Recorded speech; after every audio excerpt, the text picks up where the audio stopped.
Rencananya ibadah tutup peti di sini jam 8:30 ya, lalu 1 jam tadi 9:30 kami akan berangkat sama-sama ke San Diego Hills, baru di sana juga akan ada ibadah terakhir untuk masukkan ke makam.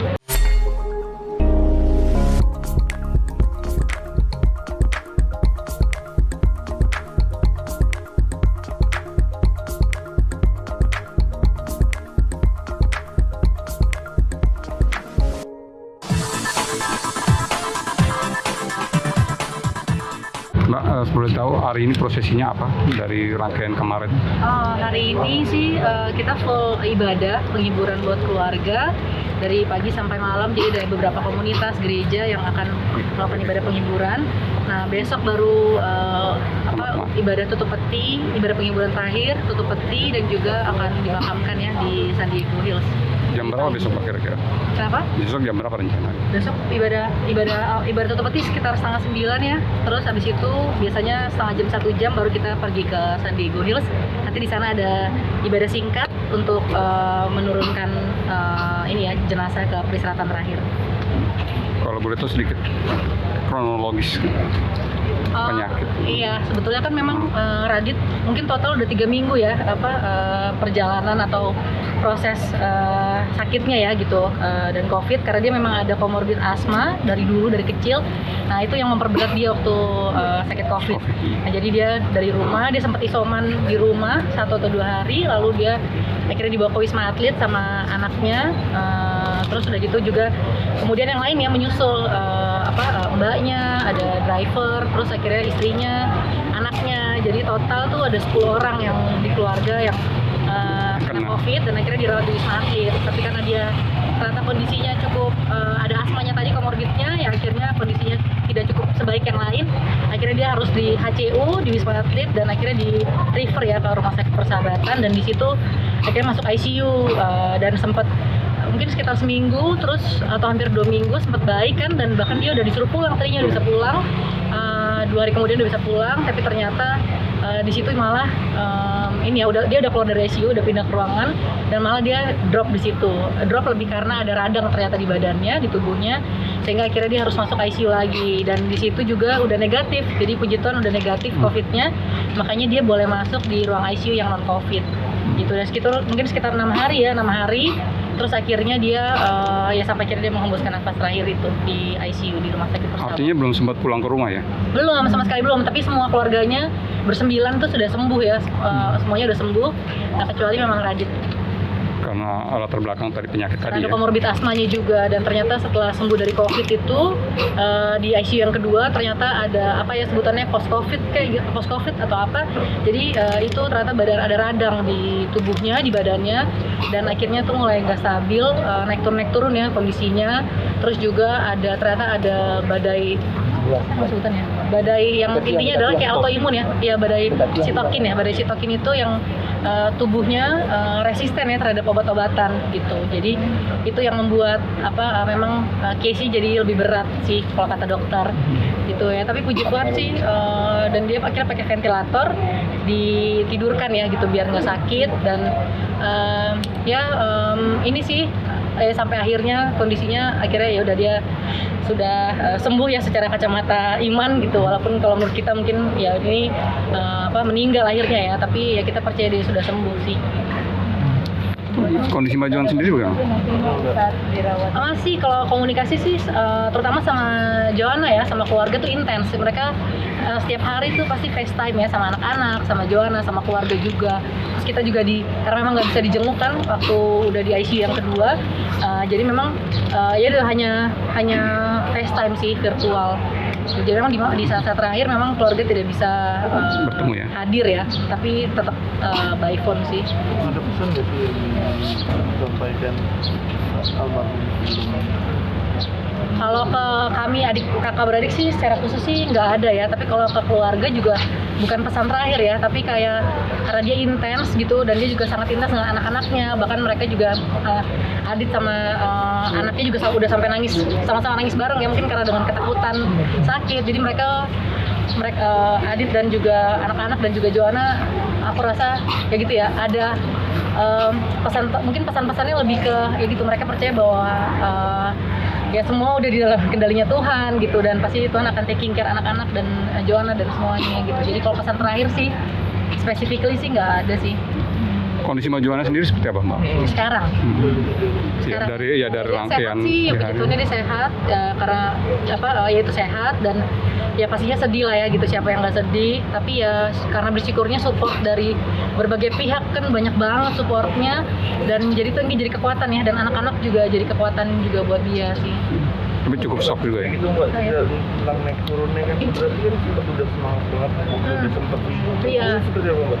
Waktu itu udah sempet stabil ya, udah sempet stabil trombosit, pokoknya pokoknya udah stabil kondisi secara medisnya gitu, dan makanya udah boleh pulang dokter bilang. Tapi ya itu tiba-tiba ternyata ditemukan lah efek dari si COVID ini ternyata belum selesai ya gitu, nggak hanya sekedar negatif tapi ternyata ada dampak ke tubuhnya, kayak after effect-nya gitu. Nah itu yang bikin dia jadi drop sih gitu.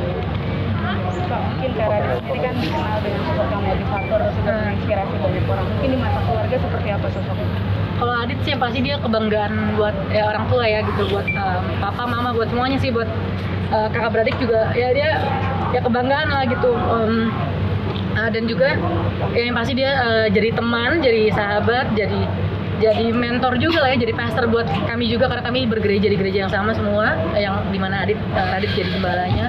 Jadi dia jadi kayak pastornya kami, pendeta di keluarga besar, jadi sahabat, jadi bapak, jadi adik kakak yang usil ya gitu, yang bisa selalu menceriakan suasana, dan dia nggak pernah takut untuk memperlihatkan kelemahannya dia ya ke orang-orang. Bahkan kita tahu orang-orang mungkin bilang dia sosok motivator, tapi orang-orang terdekatnya Radit ya, nggak hanya keluarga tapi sahabat-sahabat teman-teman itu tahu sekali dia kelemahan-kelemahannya dia, keburukan-keburukan itu mereka tahu sekali. Tapi ya Adit selalu ya apa adanya ya, selalu apa adanya, dan selalu mau dan percaya bahwa setiap orang itu pasti bisa tidak menyerah dengan kelemahan, tapi pasti ada sesuatu yang bisa jadi dampak buat orang lain.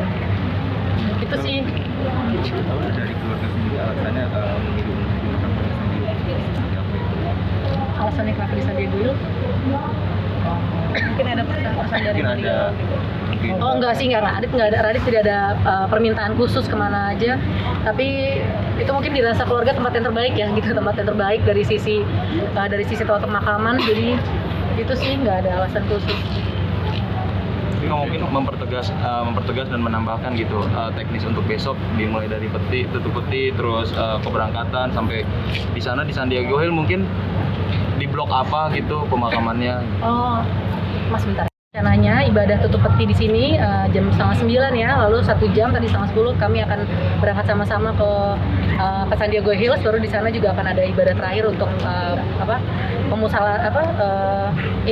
masukkan ke makam gitu. Nah tapi kami sih sebetulnya menghimbau, kami bersyukur kalau teman-teman bisa ada yang mau ikut mengantar sampai ke sana kerabat, tapi kami juga sangat encourage juga kalau bisa mengiring Radit lewat online ya, karena ini juga masih situasi seperti ini. Jadi dari kami keluarga besar juga ada bisa lihat di YouTube aja, di YouTube-nya Muda TV. Jadi silakan streaming online dari situ aja untuk meminimalisir resiko ya.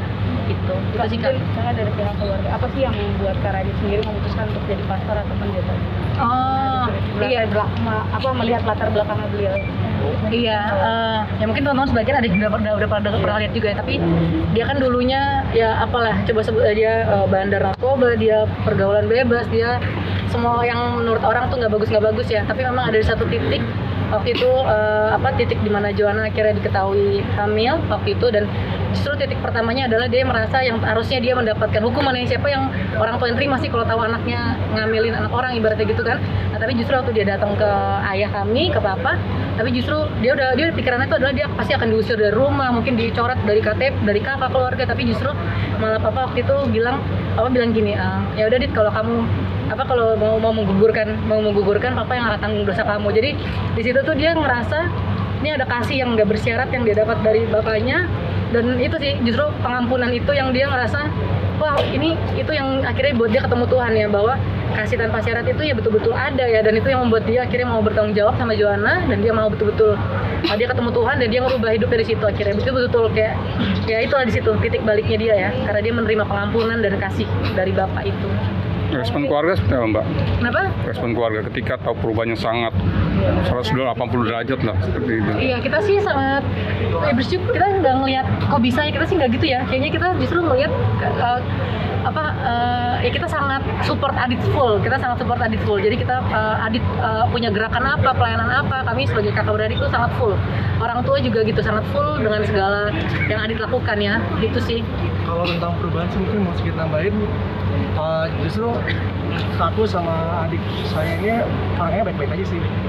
Tapi ketika lihat perubahan dia, kita cepat ngerasa kok kita yang baik-baik aja, kita yang diberkatin, kok kita nggak bisa segitu bisa ngargain waktu hidup kita sampai dan memuji pencipta kita ya, itu sih. Iya, Jadi bisa. kalau ditanya gimana respon keluarga, ya kita cuma ngerasa kok kita yang baik-baik aja, kita yang ini kok kita nggak bisa seperti dia dan ya kita malu sih sebenarnya dan itu yang bikin kita juga jadi ayo butuh apa kita akan support.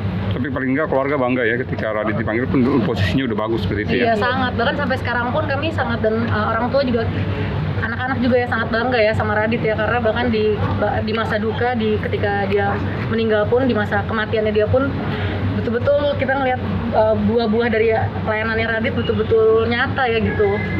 Itu sih. Mungkin dari keluarga dari kakak beradik ini ada nggak sih kesenangan selama bersama Adit selama ini tidak bisa dilupakan, karena sedih, bahagia atau seperti apa yang tidak akan selalu terkenang selamanya dari bersama Adit? Mungkin yang paling kalau dari aku sendiri ya adalah dia kan cukup inisiator ya. Dia tuh kalau misalnya ada acara keluarga atau apa Adit tuh yang ngajak, ayo kita kumpul doa bareng, ayo kita misalnya itu ya lebih ke betul-betul hal yang mendekatkan diri sama Tuhan, kita ingat lagi sama Tuhan. Dan mungkin itu ya mungkin ada sosok itu yang mungkin berkurang ya di keluarga besar ya, yang untuk ayo kita doa bareng segala macam. Nah tapi kalau di mata kami sendiri ya dia tadi itu ya orang yang bisa ngelihat emas di dalam tempat sampah gitu. Dia orang yang bisa melihat seburuk-buruknya orang, pasti ada sesuatu yang Tuhan mau pakai gitu. Jadi ya udah itu ya dia sangat percaya itu, dan itu sangat terimpact ke kita ya. Itu jadi value di dalam keluarga yang kita nggak pernah menjudge orang dia mau hamil di luar nikah, dia mau punya masa lalu seburuk apapun, itu kami jadi belajar bahwa pasti Tuhan bisa pakai setiap orang untuk merubah orang lain. Oke.